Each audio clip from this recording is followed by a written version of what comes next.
12:30 a.m. Caribbean Satellite Studio. 1 o'clock a.m. Orange County, California Satellite Studio. 1:30 a.m. San Diego, California Satellite Studio. Stay tuned for more exciting programs only here on INCRadio.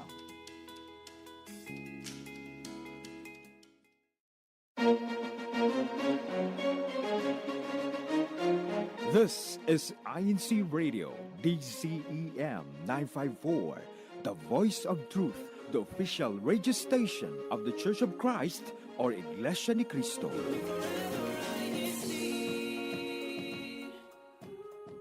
And good morning, everyone, and welcome to INCRadio Florida.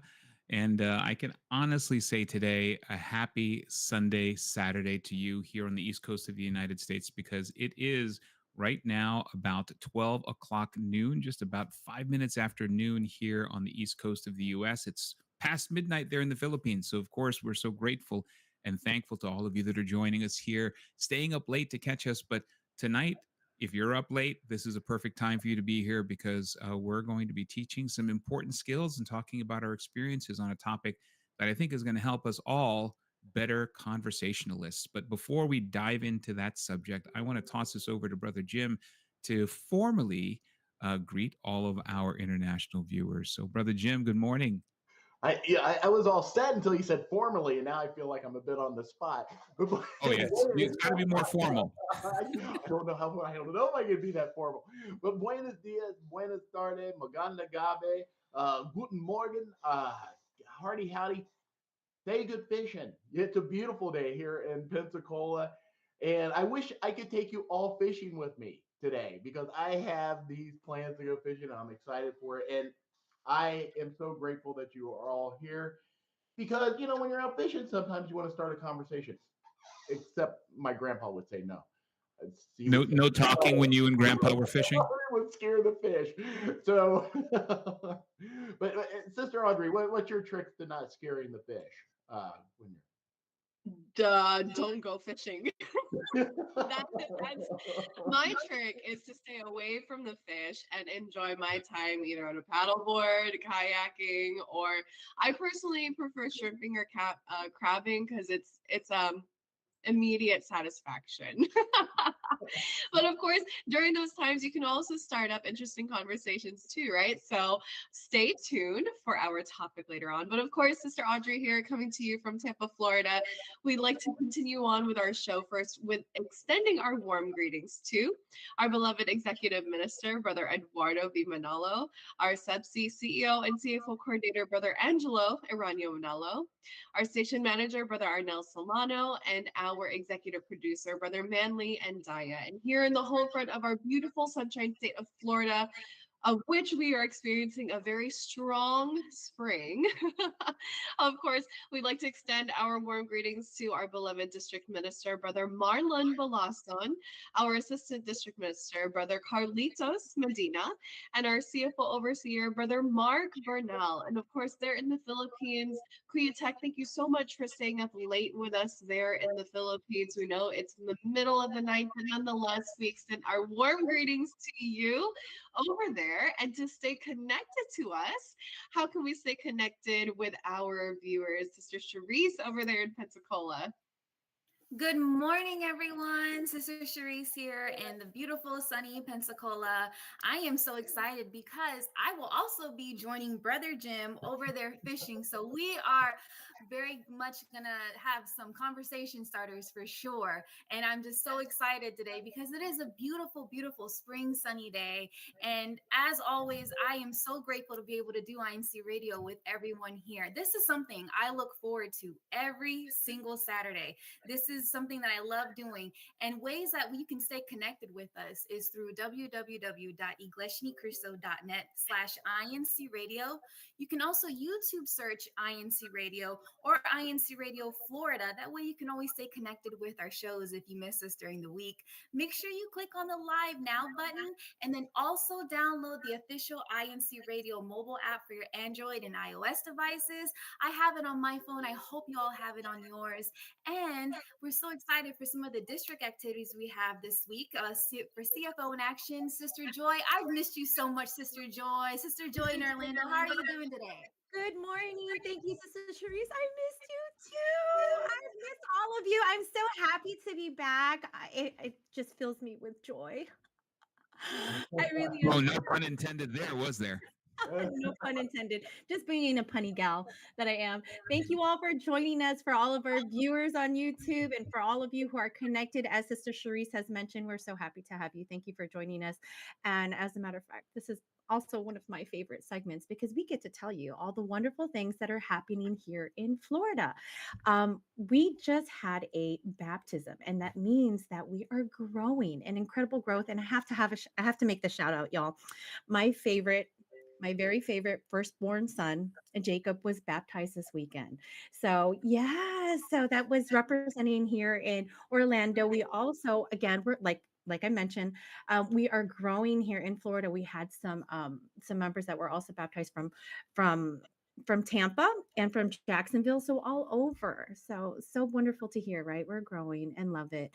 We also, guess what? We're also celebrating 45 years up in the Panhandle, Pensacola. Congratulations, 45 years as a local congregation. Again, That's such a surprise, Sister Joy, because they don't look a day over 40. they don't, right? It's wonderful. It's wonderful. It's incredible. Capital INC, incredible. So love hearing all that. And as talking about incredible, we also have an incredible show and topic for today. So why don't you tell us more about that, Brother Robert? Thank you so much, and again, congratulations to all of those the newly baptized members of the Church of Christ here in Florida. And we also want to congratulate our family there in Pensacola, our INC family there in Pensacola, celebrating their 45 years here in the district. So, congratulations to all of you up there. And, you know, in doing all of these activities, you're always going to have opportunities to meet new people.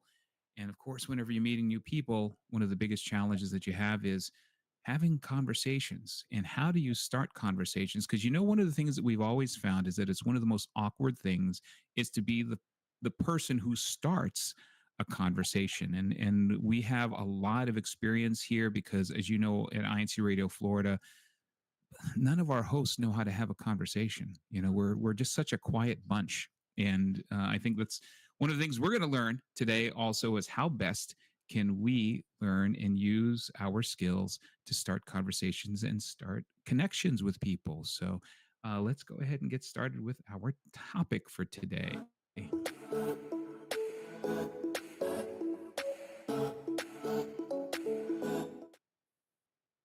All right. So conversation starters. And we're actually, it's almost a misnomer because it's more than just starting the conversation. It's how do you make that conversation meaningful? And how do you allow that the conversation becomes sort of this interaction or exchange between you and the person you're talking to? So, you know, some of the important things about conversation starters, why are they so important? Well, it's important because, you know, like they always say, first impressions, right, Brother Jim? That's like a super important thing, right? First impressions. And when you start a conversation with somebody for the first time, that sort of becomes the catalyst for what the rest of that conversation is going to look like. So it's very important that you understand that that first conversation you have or how you start it is the way that you're going to build a rapport or connection, because, you know, whatever your opening line is could shut you down, and that's the end of the conversation, as I was shut down quite often by Sister Lulu when I first met her. Or you can, you know, turn it around and actually turn it into a long-lasting relationship. So Looks like you turned it around, so we need to hear some tips from you. yeah, you know, you got to get shut down 3 or 4 times. That's the secret. All right, so you have a couple of different types of conversation starters, right? You have, and remember, a conversation is an interaction, right? It's a two-way process. A conversation isn't you talking to them; it's you talking with them, and it's going to be kind of a discussion back and forth. You want to make sure that it's promoting understanding, and it's really building that relationship, you know. And by relationship, I mean whatever, even if it's just that conversation, that in and of itself is a relationship. So two basic fundamental types is one called the observational starters that are based on the circumstances or the environment that you happen to be in, right? If you observe something there like, oh, isn't that a cool looking sunset? Or, hey, look, that food on that table looks really good. Or another observational is like, wow, it's a really beautiful day to be able to go fishing. It would be nice if we could all go fishing, like our friends in Pensacola. But then you have also open-ended versus closed-ended questions, right? And what's an example? I'm going to ask Sister Ika. Sister Ika, what is an example in your mind of what is an open-ended question? So when you ask open-ended questions, anything that they could really talk about themselves. So maybe I'll ask like, so how was your day? And then, or how are you doing? So those are open-ended questions where it's not a yes or no, or even just a one-word answer. So there's some basic ones that we usually Yeah, that's perfect, because it'd be really weird if you were to say, how was your day? And I just said yes. So, and it's important. We want to make sure that we're asking them, because the whole point is that we want them to actually start engaging in this conversation, right? So trying to avoid questions where the obvious answer would be yes or no, or no thank you. Oftentimes, especially like at church, right, when we're having either celebrations or we're having potlucks or picnics, the almost always I notice that the conversation starter with many of our guests when we're standing there is you hand them a plate and you say, do you want to eat? Right? I love it. We always, Floridians, we love our food. We love to feed people, right? We do. That's a closed-ended question. it's do you want to eat? It's like, no, thanks, or yes. So we've got to evolve outside of just asking them if they want to eat, but we also want to be able to have a conversation with them that's actually, as Sister Ika pointed out, it's one that engaging them in conversation. And it should be something that's open. Brother Jim, what's an example of an observational starter? Oh, observational. Obviously, it's a beautiful day. I think I'm going to go do this. Do you have plans today? What would you like to do outside? Yeah, I'd love to go fishing. Yeah, that's it. I feel a little little tension behind that question. No, there's no tension around that. Next time I will invite everybody fishing. Fishing is a very relaxing activity. So, all right. Well, let's move on to the next important point about conversation starting is, what are some effective examples of starting a conversation, right? So asking about their interests or their hobbies, using compliments and positive observations. And then, of course, we talk about sharing personal anecdotes or experiences, right? So, examples of things like interests and hobbies, that if you happen to see, somebody that's standing there and you guys are, let's say you're, watching a football game or something, you could ask, who's your favorite team? Because you don't want to ask, do you like football? Because that's a yes or no, right? That's a closed-ended question. But you can ask them, who's your favorite team? Or do you have a football team in the city where you came from? Those types of things. Things that are, again, going to hopefully open up that conversation. Using compliments and positive observations. I love using this example. When Sister Ika and I first met, and by the way, so we've all been on radio for a while, right? I got the pleasure of finally meeting Sister Ika in person for the first time last week in Lakeland, right? And so she sees me in Lakeland. And of course, because we've always only met each other on radio, what was the first thing you said to me, Sister Ika, when you first met me? I said, wow, you're so tall. Right? That's I had such a big smile on my face, and I was like, that's the way that you'd want to start a conversation, because it's engaging, it's complimentary of sorts, unless a person isn't happy that they're tall, because whenever I stand next to Brother Jim, I don't feel very tall.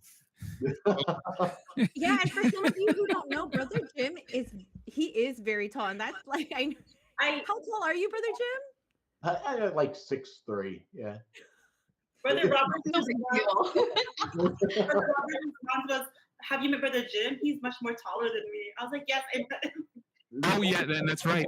So, but those are perfect examples because it was like immediately like, oh man, that's if you can open up a conversation and it puts a smile on the other person's face, then you know that that was an effective conversation starter, You know, right? one thing you mentioned, Brother Robert, I love how you said when you have to talk with the person. It's not like to the person. So you're involving, and that's definitely, that if I think that's a lot more effective. Just that word alone, you talk with the person, not to the Right. person. Exactly, exactly. You're not talking to them or talking at them. You're talking with them, and that's a way to get sort of the conversation started. And think about a conversation starter as for those of us who have ever gone camping outside of staying at the Marriott Hotel.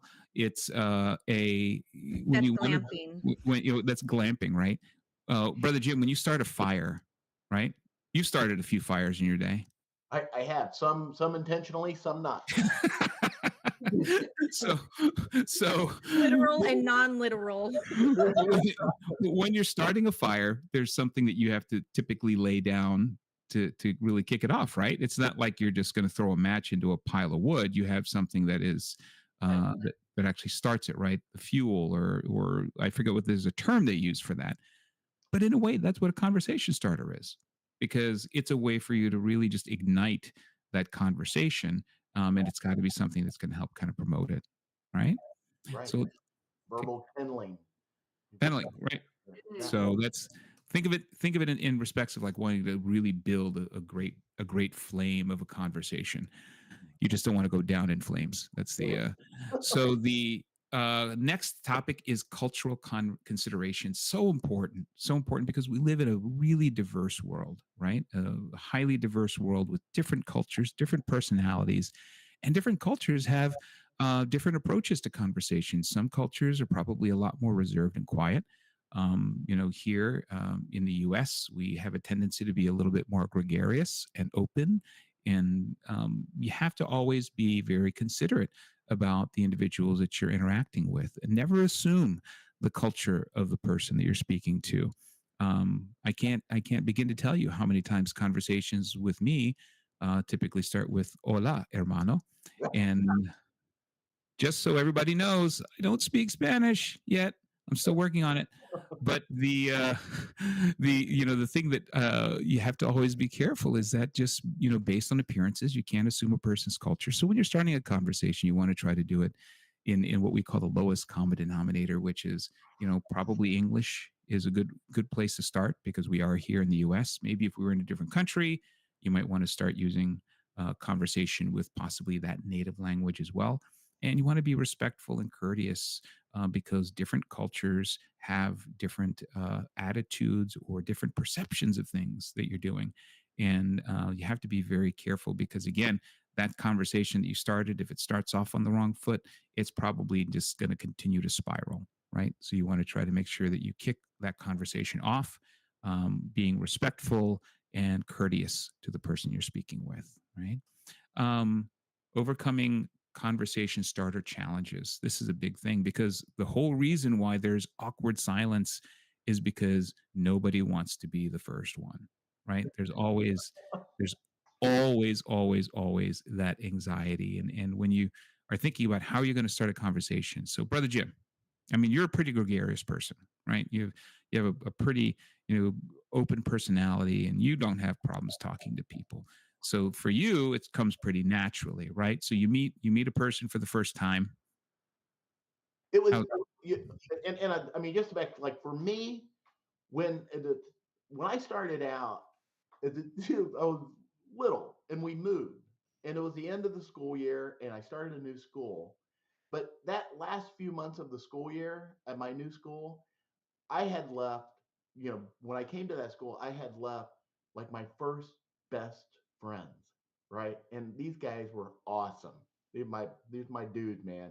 Hung out with them, and I was suddenly in a place, and it was a small farming community, and they just, I mean, I literally felt like I showed up with horns or something. It's like they hadn't even seen a stranger, and so I spent like the first couple, but knowing, it's like I ended that school year, but that summer I was just like so lonely. I was the only kid on my road, and So I started the next school year, and it happened that there was a kid there that was from a different school too. I'll never forget Peter Marofka.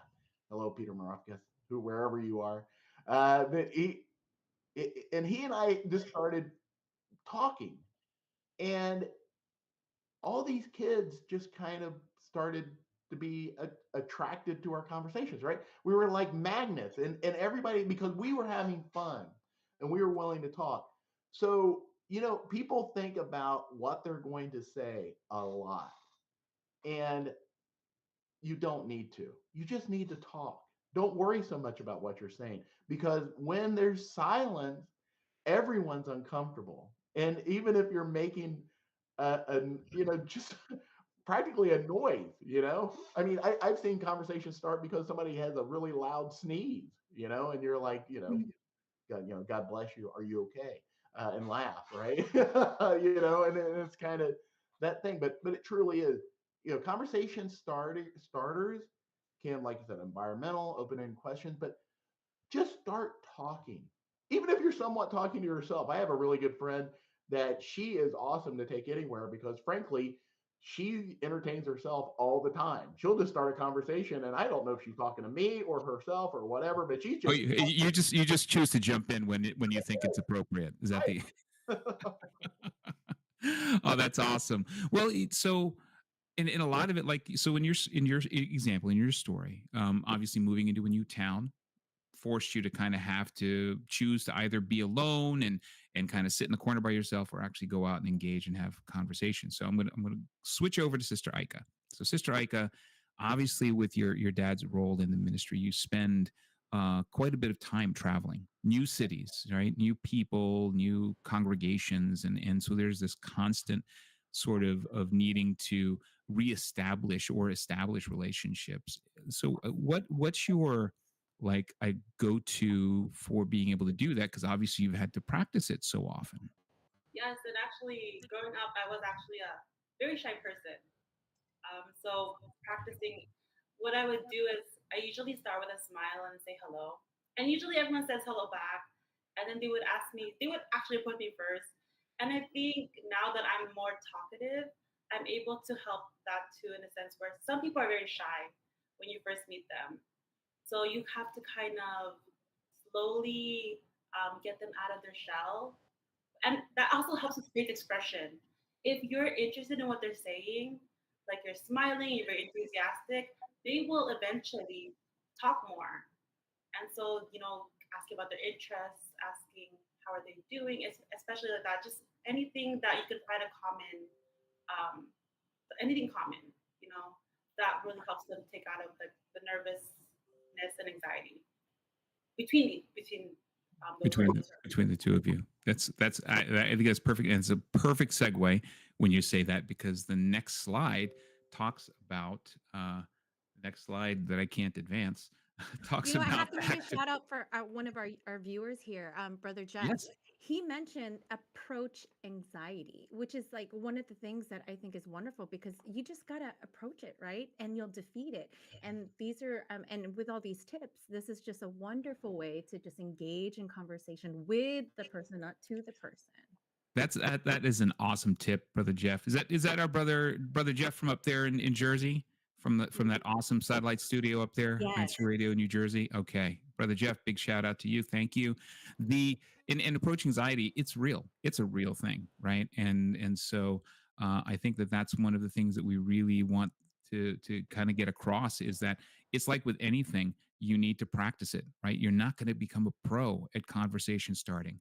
Unless you practice it regularly. It's like, when I first picked up a tennis racket, I thought I was going to be like the next tennis pro.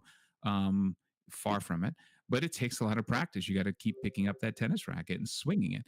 So, and you've got to practice conversation starting. So I know we're getting down towards the bottom of the hour, but active listening. So Sister Ika talked about making sure that the conversation is kind of effective, and that the people know that you're actually listening to what they have to say, that you truly and genuinely are interested in what they have to say, because that's really important in order for you to foster a healthy conversation.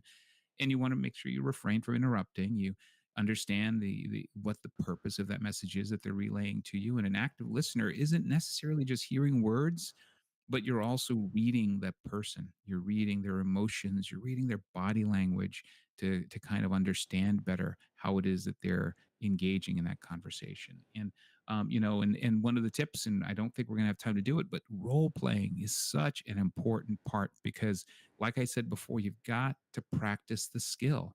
Good conversation starting is a skill. It's not something that you're just born with. It's not something that you just overnight will wake up and all of a sudden you just are an awesome conversation starter. You've got to go out and actually role play and practice the skill. And what's important is that when you practice it, don't practice it with just you in the mirror because you're always going to think you're pretty good. You want to make sure that you're practicing it with other people, and others have to give you good feedback. And good feedback, for those of you that are going to be that other person for someone who's practicing the skill, good feedback isn't just, hey, that was awesome. That's great. It's encouraging, which is good, but it's not always helpful if it's not genuine, right? Because they have to understand, they have to know that maybe you want to lower your tone because you blew my eardrums out when you answered because you were super excited, or you talk too softly and we really can't hear you. So if a person's struggling to hear you, that's also sometimes a problem with engaging in a conversation. So you want to make sure that the feedback you're giving back is constructive, it's delivered with respect, and it's about the delivery and not so much the person themselves. So these are all super important tips. And as happens every single week, we are at the bottom of the hour. Again, the fastest 30 minutes on radio here at INC Radio Florida. But we are so grateful to all of you that joined us today. This was a fun topic. We've got a great panel of folks here who've got a ton of experience. And so, but for now, we'd like to sign off because our friends in INC Radio Caribbean are coming up next. Please stay tuned for them. But for now, this is Brother Robert here in Tampa, for Sister Joy that's there in Orlando, for Brother Jim in Pensacola, for Sister Sharice in Pensacola, for Sister Audrey here in Tampa as well, and of course, Sister Ika, welcome back to the show, who's up there in Jacksonville, holding us down there in Jax. We wish you all a very happy Saturday. Please stay tuned. We'll see you next week for another episode of INC Radio Florida.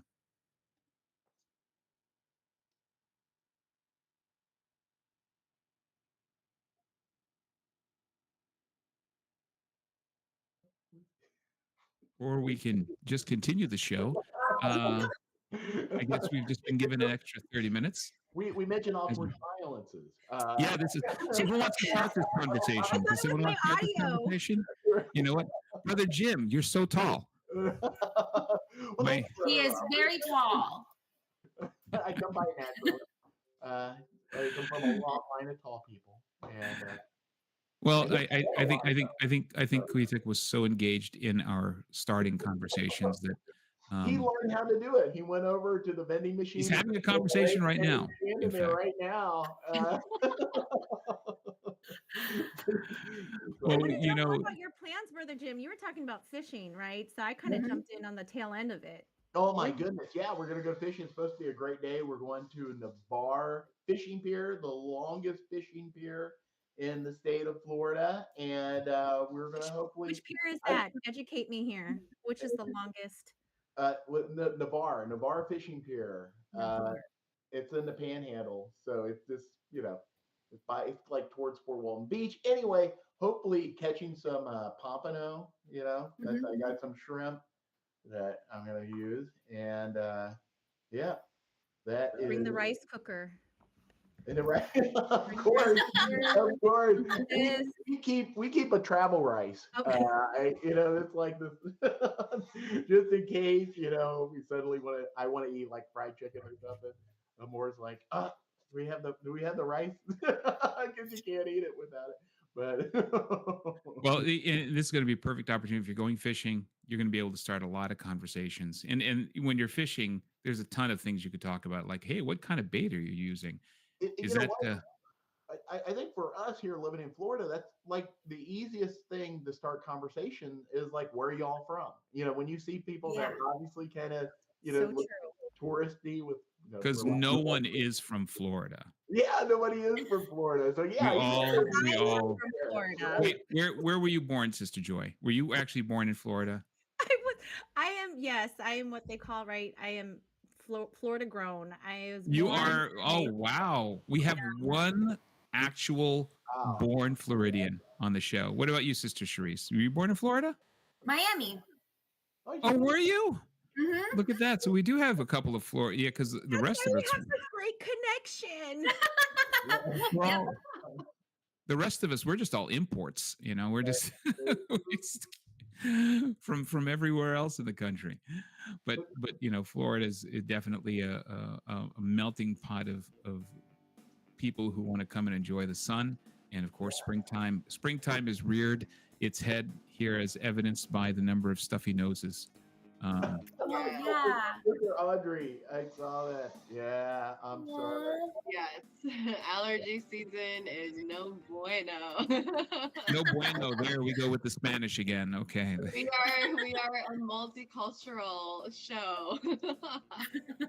You know, it's like right after the flu season, we come into the allergy season. So it's almost like this seamless transition of like, you know, sniffles and coughs.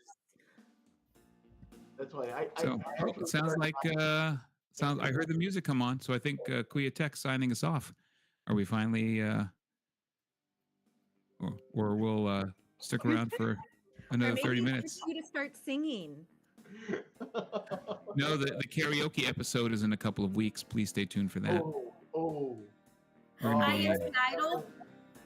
I so had to learn when I started hanging out with Sister Moore. I had to learn how. I had no karaoke game. I still really don't. Oh, Those are conversation starters right there. What's your All favorite right. go-to karaoke song? That's a conversation starter.